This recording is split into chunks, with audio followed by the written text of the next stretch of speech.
Alright, so these are the three or the best tablets I've tested so far this 2025. Pag-usapan natin.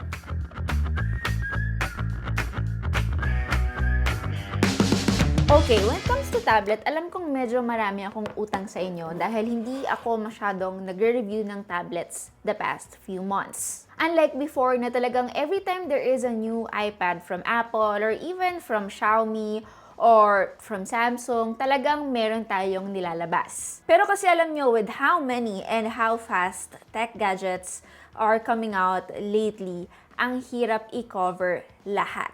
So yes, don't worry, I still test them. It's just that wala na lang tayong masyadong solo videos for each. And finally now guys, nakagawa na ako ng script and talagang I made sure na everything that I will be saying here, talagang pinag-isipan ko ng matagal because I've had these devices for so long na din. Okay, so alisin natin tong malaking tablet na to na mamaya na lang yan kasi pangatlo pa yan.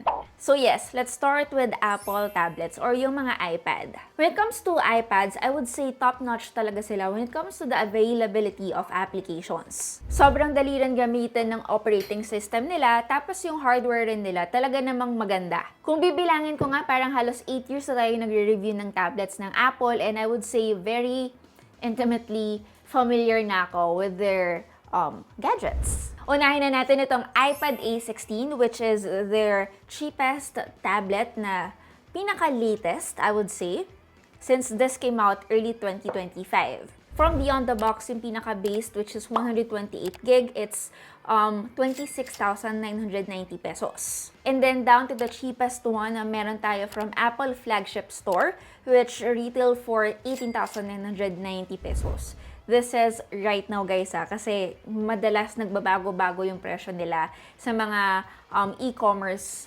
applications. And to fully disclose, binili ko to sa Shopee. I used a Shopee voucher. Kaya naman, I got it for like around 18,000 pesos na lang. Ang layo doon sa original price pero I really did the wait na mag-discount a few months back para makuha ko siya. If you remember yung iPad 10th generation, na-launch to nung bandang 2022. So halos 3 taon yung nakalipas bago siya nasundan nito. And design-wise, in fairness, ang laki ng pinagbago.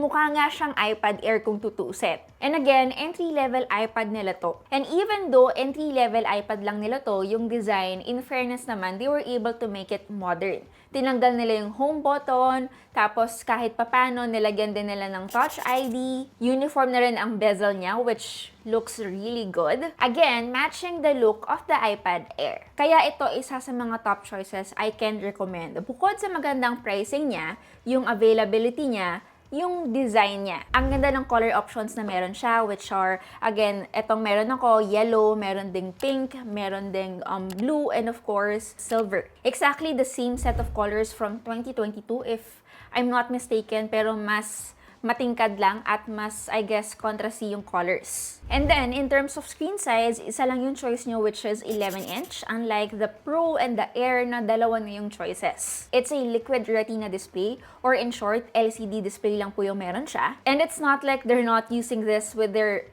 latest iPad Air. Same display din po. Obviously, display-wise, hindi siya kasing impressive nung iPad Pro. Even with my experience, hindi rin siya sobrang bright, lalong-lalo na outdoors. But it offers a lot naman like sharpness and very punchy yung colors. Yun lang talaga, wala siya nung iPad reflective coating na meron yung iba pang syempre mas mahal na tablet like iPad Air and even iPad Pro. Kasi kung titignan nyo, ititilt ko lang ng konti, ayan, kita agad yung ilaw natin sa studio. Next upgrade from its predecessor is probably the A16 Bionic chip from the A14 Bionic Silicon doon sa kanyang predecessor. It's the same chipset actually na makikita natin sa iPhone 14 Pro and even on the iPhone 15 models. And that processor is actually very capable for day-to-day task. Or yung mga usually ginagawa nyo lang talaga sa isang tablet. Browsing the web, reading the news, pag-binge watch ng favorite nyong series, or kaya naman a bit of homework. All of those can run effortlessly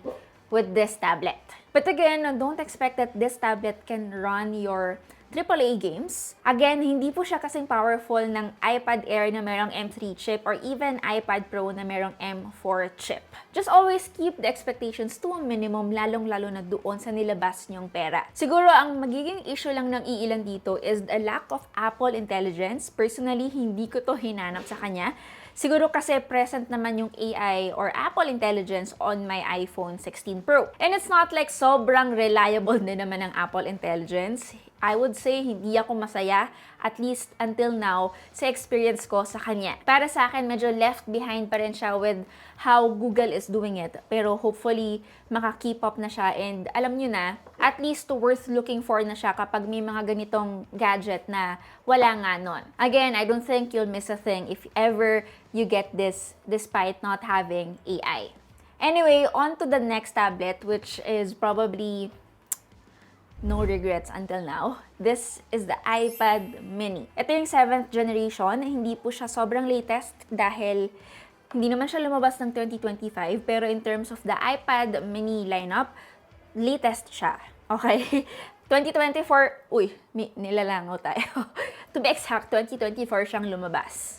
Alright, let's start with the pricing. For the 128 gig, it retails for 35,590 pesos. Dito yan sa Apple flagship store ng Shopee and Lazada. And then for beyond the box naman, it's 34,270 pesos. Again, iba-iba din ang pricing nito, depende sa kung ano yung sale na meron. Kaya ko to sinama sa list ko is because this is actually in fact the only tablet that I can bring with me everywhere. And you probably already know the reason why. Kasi tignan nyo naman, ang liit ng size niya. To a point that this is probably the only tablet as well na sobrang ginastosan ko talaga when it comes to cases. All the cases that you can find on this YouTube video, guys, ililink ko rin naman yan kung saan nyo sila pwedeng mabili. Alright. This iPad mini, obviously, this isn't a device I can recommend 100% for multitasking. Occasional split view lang halos yung pwede nyong magawa sa kanya with two almost iPhone-sized applications side by side. And this is because of the display size, hindi naman dahil doon sa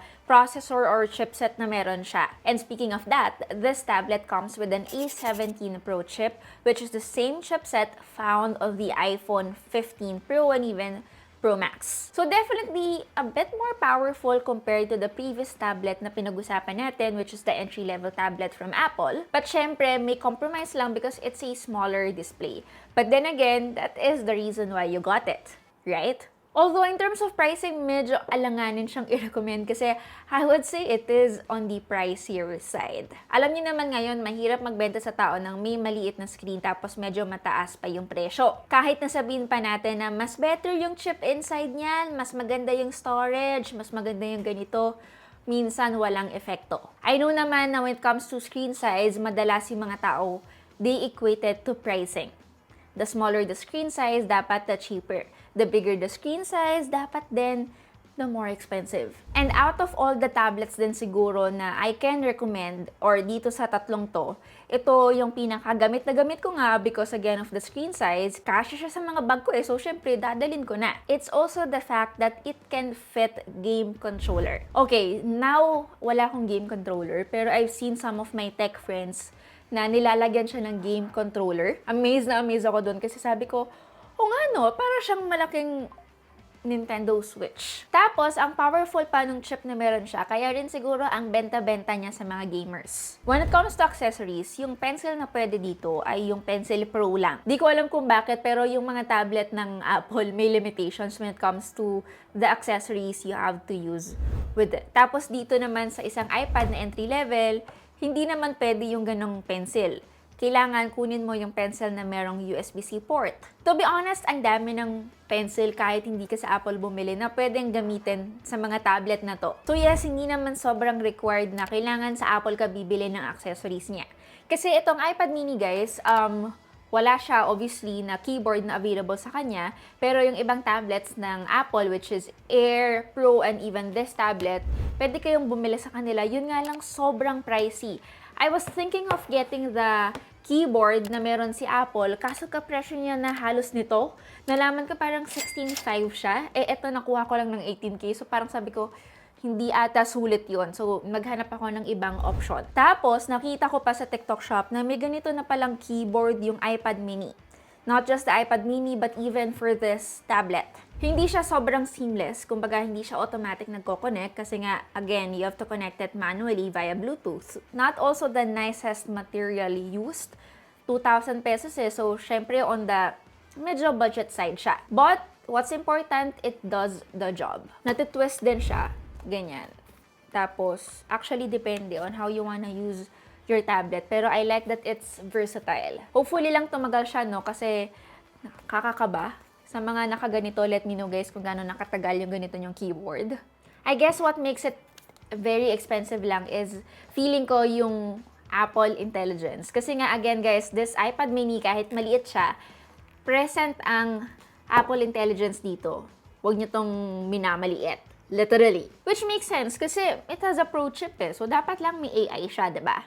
Anyway, matagal-tagal pa bago ito masundan kasi ganyan naman si Apple. Usually 3 years bago sila mag-release for a new tablet, which is good. Ito din, magbilang kayo ng 2 to 3 years bago masundan to kasi ganun sila madalas. Hopefully soon magkaroon ng discount sa Shopee.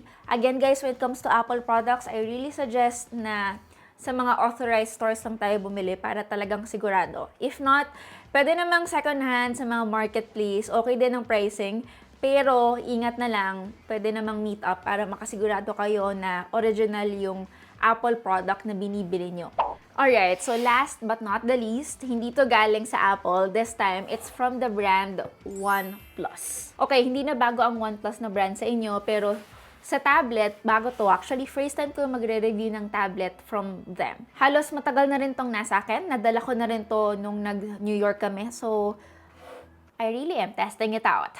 Para sa akin, this OnePlus Pad 3, pangatlong generation na nila to, Oppo. It is the best value Android tablet this 2025. And that is because of the flagship chipset na meron siya. For pricing, 35,000 po yung presyo niya. Tablet pa lang yun na, hindi kasama yung mga accessories niya katulad nitong pencil and of course, this keyboard. It's actually a massive tablet. Walang option para sa 11-inch. Ito lang po. Alam niyo sa totoo lang, when it comes to Android tablets, sa tingin ko wala masyadong choices. Kasi syempre, meron tayo from Samsung. Well, at least for me, it's really on the premium side if you want to try Samsung. May Xiaomi din, pero hindi lahat ng Xiaomi tablet nire-release dito sa Philippines. Kadalasan China ROM lang. So, talagang gets ko kung bakit kadalasan Apple tablet lang yung binibili ng iilan. Good thing we have an authorized dealer here in the Philippines, which is again, Digital Walker. Kung tablet lang pag-uusapan natin, which is 35,000 plus pesos, it's undoubtedly the best for me. Combining guys, yung premium hardware and software experience, talagang na-impressed ako sa kanya. Ito rin yata yung Android tablet na talagang ginamit ko ng matagal. And as someone who really sworn by iPad OS over the past few years, na-surprise ako how fun it is to use the OnePlus Pad 3. Lalong-lalo na ako for someone who mix productivity during my work and of course catching up with YouTube, Netflix with my spare time, napoprovide lahat ng Pad 3 yon. Isa pang nagustuhan ko dito sa tablet na to, 8 speaker setup yung meron siya. Ang dami nun. And hindi naman ako na-surprise kasi ang laki ng tablet eh. So talagang may paglalagyan sila nung 8 speaker na yon. So, audio output-wise, ang ganda ng experience namin dito. At the same time, I also really like this keyboard. Bakit? It is because it connects via Bluetooth, meaning you don't have to physically attach your tablet to use it. So, kung gusto nyong mag-type from a distance, pwedeng-pwede. Hindi kailangang naka-attach lang siya all the time. So, kung gusto nyo ng desktop-style experience, pwedeng-pwede yan dito sa keyboard na to. Yun nga lang, syempre, it comes with a price. It's 8,390 pesos. Now, in terms of the display, nakakalungkot lang syempre, LCD siya, tulad nung mga tablets na pinag-usapan natin kanina. Hindi siya sobrang premium katulad ng mga OLED tablets ng Samsung. And again, ulitin ko kasi guys, premium screen comes with a premium price, sadly. But, despite not having an OLED display, in fairness, nag-enjoy pa rin akong gamitin siya. It has 144Hz Malaki yung display size, maganda yung audio output. Yun nga lang, hindi maiwasan yung glare. Ayan, wala siya nung meron yung iPad Pro and yung iPad Air. Pag LCD, expected to, lalo na outdoors. So yes, when it comes to viewing angles, it's a not so good experience. So what's a good experience? Bakit ito yung nirecommend mo, Mary? It's really the processor that it has. Meron po siyang Snapdragon 8 Elite. Again, this is the latest flagship chipset we have now. Makikita nyo tong Snapdragon 8 Elite sa mga mamahaling flagship phones. So yes, having that kind of power tapos yung presyo niya 35,000 pesos, para sa akin, it really is a value tablet. And talagang I would say, we had zero complaints with its performance. Kaya niyang gawin lahat ng itapon nyo sa kanya, kahit pa yung mga AAA games. So yup, kung ayaw nyo nako-compromise yung performance at mas gusto nyo yung Android tablet dahil nandun na rin naman kayo sa ecosystem, you might wanna consider the OnePlus Pad 3. Anyway, actually, that's it. Tatlo lang yung tablet. I can recommend at least for now. Lahat naman ito ay may Google, so huwag kayo mag-alala. Yes. So yes, that is all. Alam nyo, yung best tablet naman, it doesn't have to be the best for me. It has to be the best for you. Ito naman ay suggestions lang at hindi naman itong tatlong tablet na to ay kailangan meron din kayo. Kaya nga kami nandito, kami na yung bibili para sa inyo, kami yung tutulong mag-decide para sa inyo, pero you don't have to entirely follow. At the same time guys, lagi ko tong sinasabi sa mga videos natin, if not always, I wanna remind you lang na you don't have to get the latest and greatest tablet right now. Lalong-lalo na if you're doing good naman with what you have as of the moment. You can buy whatever best tablet you think it is that fits your needs, but make sure na, of course guys, you're buying within your means. Kaya nga tayo, again, may price range when it comes to recommendations. Yeah, again, it's your Tech Girl Mary and see you in our next video. Bye!